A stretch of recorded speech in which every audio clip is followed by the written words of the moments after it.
श्री स्वामी समर्थ. स्वामींचा आजचा संदेश तुमचं आयुष्य बदलून टाकेल.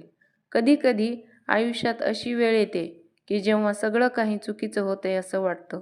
कितीही प्रयत्न केले, कितीही मेहनत केली तरी सगळं हातातून निसटतंय असं वाटतं.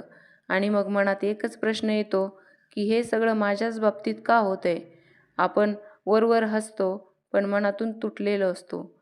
रात्रभर झोप लागत नाही, डोळ्यात पाणी येतं आणि वाटतं कोणीच नाही माझ्यासोबत. पण नीट ऐक, जेव्हा सगळे दरवाजे बंद होतात तेव्हा स्वामींचा दरवाजा उघडा असतो.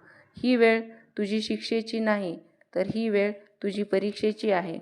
आणि परीक्षा जितकी मोठी, फळही तितकंच मोठं मिळतं. तुझा प्रत्येक अश्रू, तू केलेले प्रत्येक प्रयत्न, तू केलेली मेहनत, तू केलेली प्रत्येक प्रार्थना स्वामी ऐकत आहेत. ते तुझ्यासोबतच आहेत आणि तुला वचन देत आहेत की भिवू नकोस, भिवू नकोस, मी तुझ्या पाठीशी आहे.